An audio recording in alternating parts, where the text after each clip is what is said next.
Okay, hey, this is Mark coming to you from Baker's Green Acres. Today's the 24th of July 2018. I'm going to kind of seed in dates here a little bit, just for archive purposes. All of this information that I put out is available on our YouTube, which is Baker's Green Acres YouTube channel, and it's all kind of archived in there, and you can go back and check through things by date or by title.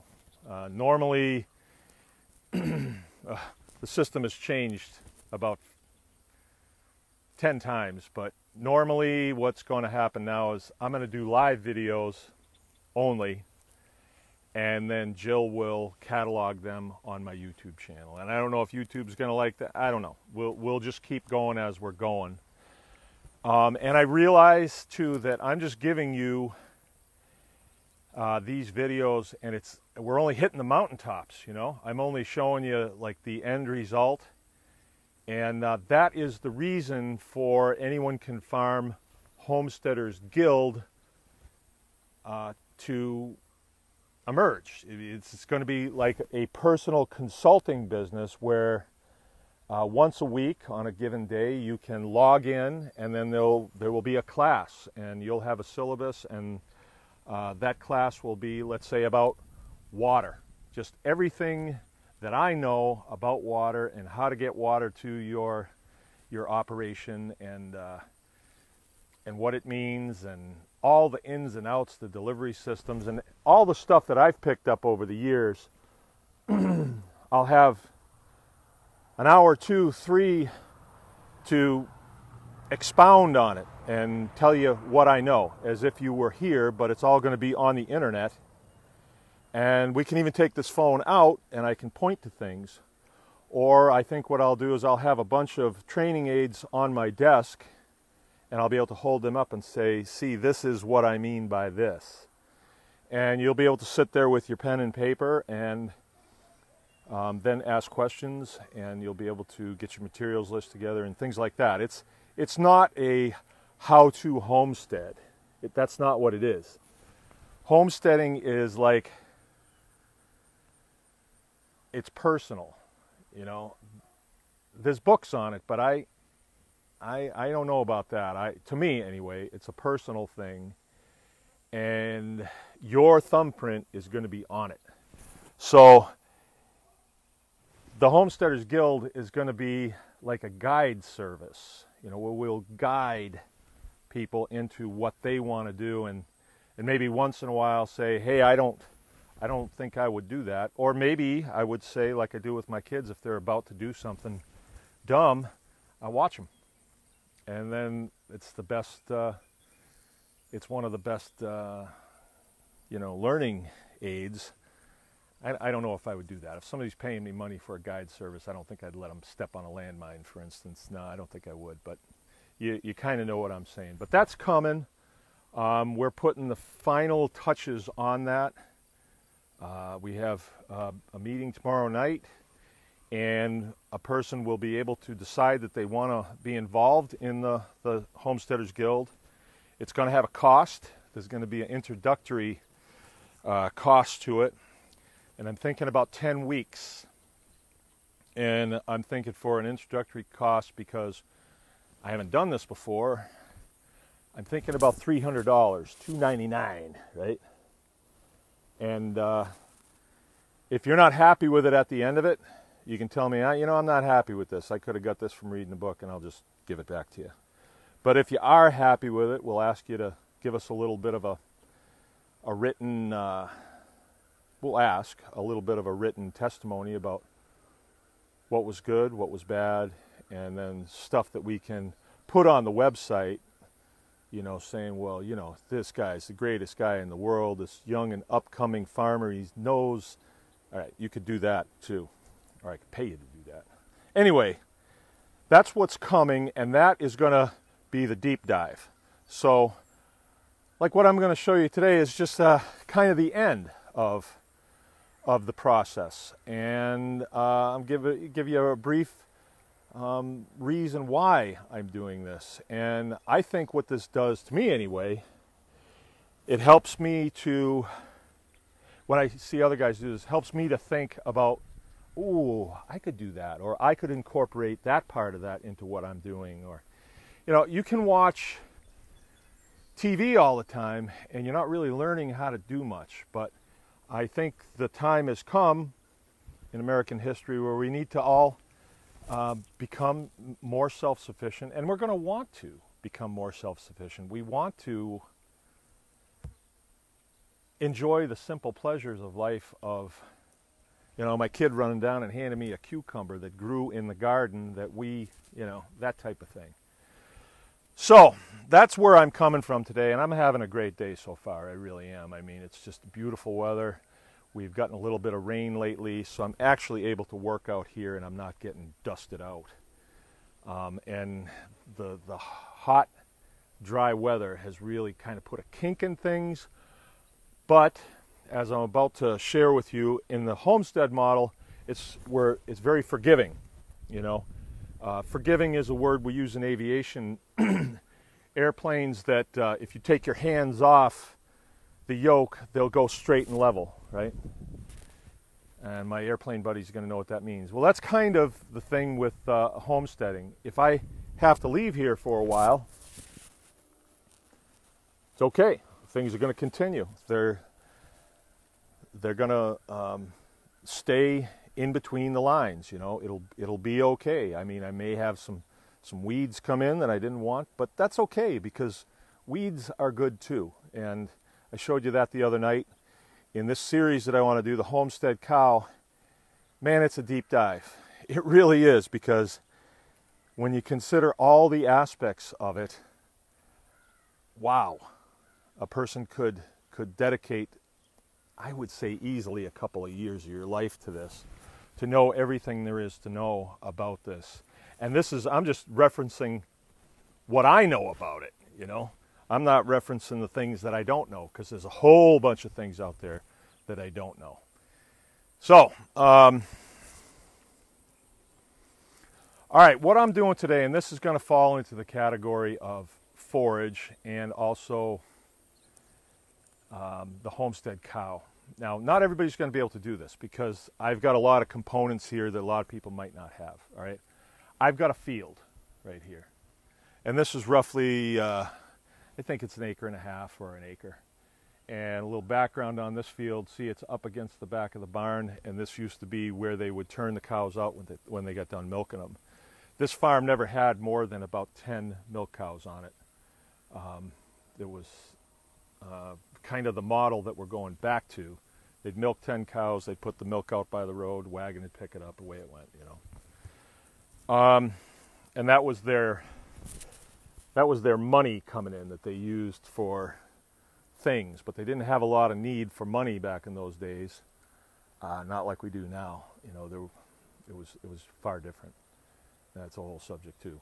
But this field was a dry cow lot, and it was very sandy. It was full of junk. They used to park things out here, and then they just go to rot. And I'm still bringing bottles and cans up. And what you see now is the result of 14 years of work in this field and taking rocks out and iron and garbage, really. Bottles and cans mostly. Old bottles.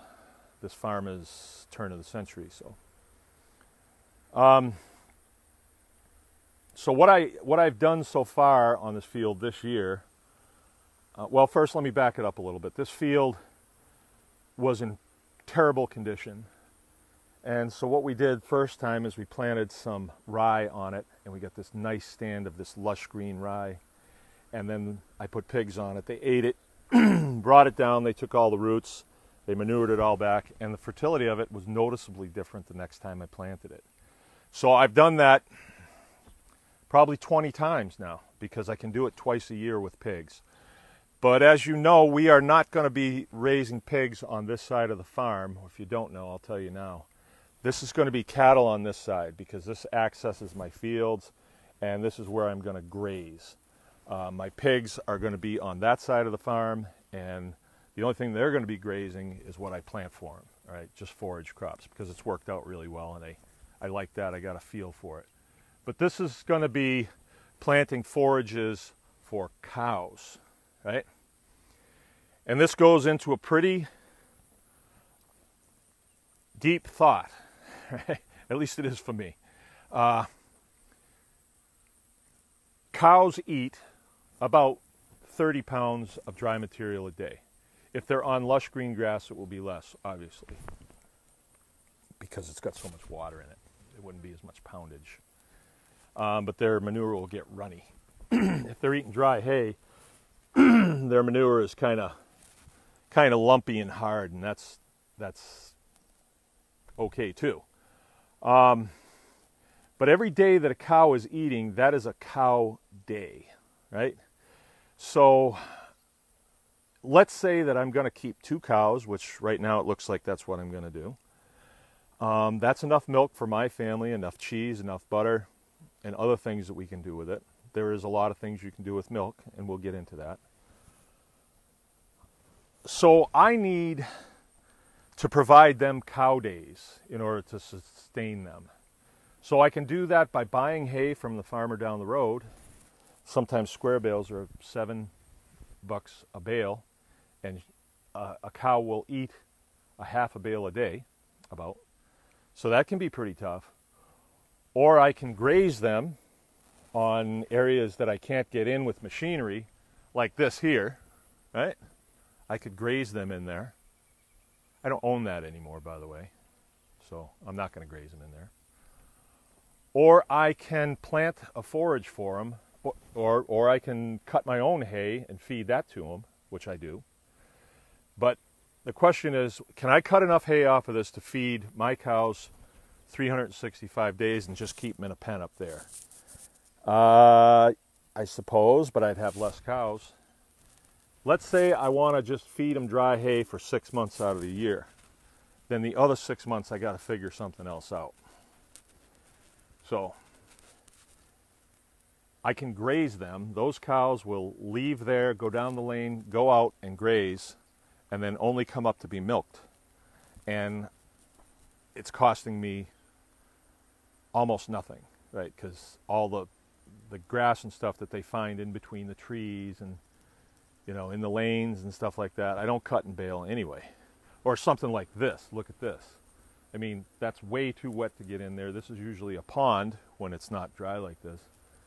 But they spent about 4 days in there eating that.